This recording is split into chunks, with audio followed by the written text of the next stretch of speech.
بسم اللہ الرحمن الرحیم۔ السلام علیکم دوستو۔ ایک فرشتہ جو لاکھوں سال سے اللہ کی عبادت میں مصروف ہے، اپنے قریب سے ایک انسانی روح کو گزرتے ہوئے دیکھتا ہے اور یہ دیکھ کر وہ حیران رہ جاتا ہے کہ اس روح کے پاس کروڑوں سال کی عبادت موجود ہے۔ حالانکہ کراہ ارض پہ وہ کچھ سال گزار کر آیا ہے۔ وہ فرشتہ حیرت میں ڈوب جاتا ہے کہ آخر یہ کون سا ذکر کرتا ہے کہ جس کے ساتھ اسے کروڑوں سالوں کی عبادت کا ثواب ملا ہے۔ قرآن پاک میں اللہ تعالیٰ فرماتے ہیں کہ دلوں کا اطمینان اور سکون میرے ذکر میں ہے، تو پھر یہ بیشتر لوگ جو ورد و وظائف پڑھتے ہیں وہ اس سکون کو کیوں حاصل نہیں کر پاتے؟ قرآن پاک ایک ہی ہے، لیکن اس کے اندر مومن کے لیے ہدایت موجود ہے اور ظالم اسی سے اپنا خسارہ اور نقصان بڑھا لیتا ہے۔ دوستو، اللہ نے 18,000 جہاں تخلیق فرمائے ہیں، آخر وہ جہاں ہماری نظروں سے اوجھل اور پوشیدہ کیوں ہیں؟ جب عالم ارواح میں الست کے مقام پر تمام روحوں نے اللہ کی ربوبیت کا اقرار کیا تو وہ وعدہ، وہ اقرار ہمیں کیوں یاد نہیں ہے؟ حضرت علی علیہ السلام فرماتے ہیں کہ انسان سمجھتا ہے کہ اس کا جسم چھوٹا سا ہے، لیکن وہ یہ نہیں جانتا کہ اس کے چھوٹے سے جسم میں کتنا بڑا جہان آباد ہے۔ آخر وہ جہاں ہماری نظروں سے اوجھل کیوں ہے؟ آخر وہ کون سا اللہ کا ایسا ذکر ہے جو انسان کو معرفت الہی اور قرب الہی اور دیدار الہی تک لے جاتا ہے، اور دیدار الہی کے بعد دلوں کو اطمینان اور سکون ملتا ہے؟ ان سب کی صرف ایک ہی وجہ ہے کہ ہم اپنے جسم کی خوراک کا بندوبست کرنے میں لگے رہتے ہیں، مگر روح کی غذا کے بارے میں سوچنے کی کوشش نہیں کرتے۔ آخر کار خوراک نہ ملنے کی وجہ سے روح بیمار ہو جاتی ہے اور ایک دن نفس کے تابع ہو جاتی ہے، اور نفس وہ ہے کہ جو انسان اور اللہ کے درمیان ایک بہت بڑا حجاب ہے۔ جو لوگ اس حجاب کو ہٹانے میں کامیاب ہو جاتے ہیں، انہیں ہی مقصد حیات ملتا ہے۔ آخر کوئی تو ایسا ذکر ہے کہ جس کے ذریعے روح زندہ ہوتی ہے اور خالق حقیقی سے جا ملتی ہے۔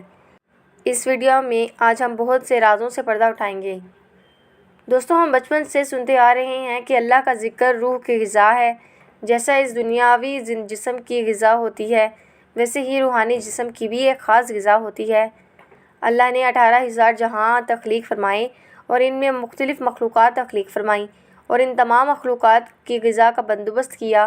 جیسے جنات اس دنیا میں ہمارے ساتھ تو رہتے ہیں، لیکن بہت سے لوگ یہ نہیں جانتے کہ جنات آخر کیا کھاتے ہیں، ان کی غذا کیا ہے اور یہ اپنی نسل کو آگے کیسے چلاتے ہیں۔ ہر مخلوق کی ایک خاص مرغوب غذا ہے جس کے اندر اس کی حیات کا سامان رکھا جاتا ہے۔ جیسے ریشم کا کیڑا شہتوت کھاتا ہے تو ریشم پیدا کرتا ہے، شہد کی مکھی پھولوں کا رس چوستی ہے تو شہد پیدا کرتی ہے اور تندرست رہتی ہے۔ گھاس کھانے والے جانور گوشت نہیں کھاتے اور گوشت کھانے والے جانور گھاس نہیں کھاتے۔ جس مخلوق کو جو غذا ہے، اگر وہ اسے نہ ملے تو وہ آہستہ آہستہ کمزور ہوتی جاتی ہے اور ایک دن مر جاتی ہے۔ دوستو، انسان دو چیزوں کا مرکب ہے، ایک ظاہری جسم جو ہمیں نظر آتا ہے اور ایک وہ جسم جو نظر نہیں آتا، جسے ہم روح کہتے ہیں۔ جسم صرف دو چیزیں جانتا ہے کہ اپنی غذا کا بندوبست کرنا، اپنے آپ کو تندرست رکھنا اور اپنی نسل کو آگے بڑھاتے رہنا، جبکہ روح جہاں سے آئی ہے ہمیشہ وہاں جانا چاہتی ہے۔ روح اللہ کا امر ہے اور یہ اللہ کی طرف ہی راغب ہوتی ہے۔ روح ہمیشہ سے خالق حقیقی کی معرفت کے لیے تڑپتی رہتی ہے، اور معرفت الہی، قرب الہی اور دیدار الہی روح کی منزلیں ہیں۔ ہماری بدقسمتی یہ ہے کہ ہمیں جسمانی خوراک کے بارے میں تو بتایا جاتا ہے، لیکن روحانی خوراک کے بارے میں زیادہ معلومات نہیں دی جاتی۔ تو آج آپ جان لیں گے کہ روح کی غذا کیا ہے اور روح کو زندہ اور تابندہ رکھنے کے لیے آخر کیا کرنا ہے۔ دوستو، ایک ذکر زبان سے کیا جاتا ہے، کچھ لوگ ہلکی آواز میں کرتے ہیں اور کچھ اونچی آواز میں کرتے ہیں۔ اللہ کے مختلف صفاتی ناموں سے اللہ کو پکارا جاتا ہے اور اس خاص نام کے اثر کو آپ اپنی زندگیوں میں محسوس کرنے لگتے ہیں۔ زبان ہر وقت ذکر اللہ میں مصروف رہتی ہے اور زبان میں تاثیر پیدا ہو جاتی ہے۔ سلطان العارفین حضرت سخی سلطان بہو فرماتے ہیں کہ ذکر کا تعلق آواز سے نہیں ہے۔ آواز کے ساتھ کیا گیا ذکر زبان کی غذا تو ہو سکتا ہے، مگر روح کی غذا نہیں ہوتا۔ قرآن میں مختلف جگہوں پر اللہ کے ذکر کا حکم موجود ہے، جیسا کہ اللہ ایک جگہ پر فرماتا ہے کہ اپنے رب کا ذکر کرو، خفیہ طریقے سے۔ بے شک قرآن میں اللہ تعالیٰ کی بے حد نشانیاں موجود ہیں اور ہماری اس پر غور و فکر کرنے کی ضرورت ہوتی ہے۔ اب یہ خفیہ طریقے سے کیا جانے والا ذکر دوسرے اذکار سے بالکل الگ اور مختلف ہے۔ برصغیر پاک و ہند میں بہت سے صوفیاء کرام کا سلسلہ چلتا آیا ہے اور بہت سے صوفیاء کرام نے ذکر کا تعلق سانسوں کے ساتھ بتایا ہے۔ بہت سے لوگ کلمہ طیبہ کا ذکر سانسوں کے باہر جانے اور اندر آنے کے ساتھ کرتے ہیں۔ دوستو، مختصراً یہاں پر یہ جان لینا ہی ضروری ہے کہ انسان کے اندر ایک نہیں بلکہ بہت سی روحیں موجود ہیں جنہیں آپ اسپرٹس کہتے ہیں۔ کچھ لوگ ان لطائف کہتے ہیں اور کچھ لوگ انہیں ارواح کہتے ہیں۔ ماں کے پیٹ میں بچے کی پہلی سٹیج پر روح جمادی اس کے اندر آتی ہے اور یہ روح پہاڑوں میں موجود ہوتی ہے۔ جب بچہ نشو و نما پانا شروع کرتا ہے تو اس کے اندر روح نباتی آتی ہے جو کہ پودوں میں ہوتی ہے۔ جب یہ بچہ ماں کے پیٹ میں حرکت کرنا شروع کرتا ہے تو اس وقت روح حیوانی آتی ہے جو کہ جانوروں میں ہوتی ہے۔ جب وہ بچہ اس دنیا میں آتا ہے اور پہلی سانس لیتا ہے تو روح انسانی اس کے اندر آ جاتی ہے، اور اگر وہ بچہ سانس لینے کے بعد مر جاتا ہے تو نماز جنازہ ضروری ہو جاتا ہے۔ لیکن اگر کوئی بچہ دنیا میں آنے کے بعد سانسیں نہ لے تو اس کی نماز جنازہ ضروری نہیں ہوتی۔ اس کی وجہ صرف یہی ہے کہ نماز جنازہ روح انسانی کی ہوتی ہے۔ یہ مختلف روحیں اللہ کے مختلف اذکار سے زندہ ہوتی ہیں اور یہ روحیں سیٹلائٹس کا کام کرتی ہیں۔ کسی روح کا تعلق پہلے آسمان سے ہے تو کسی کا دوسرے سے، کسی روح کا تعلق تیسرے آسمان سے ہے تو کسی کا چوتھے سے۔ دوستو، یہی وہ ارواح ہے جو کبھی شہداء کرام سے ملاقات کرتی ہیں تو کبھی انبیاء کرام سے، کبھی اولیاء کرام سے ملاقاتیں کرتی ہیں تو کبھی اللہ کے قرب تک پہنچ جاتی ہیں۔ دوستو، اب آتے ہیں اس ذکر کی طرف کہ جو روح کی حقیقی غذا ہے۔ اللہ تعالیٰ کا ایک نام ذاتی ہے اور باقی صفاتی، اور اولیاء کرام کے مختلف سلاسل میں اس میں اللہ ذات پر بہت توجہ مرکوز کی گئی ہے اور کرائی گئی ہے۔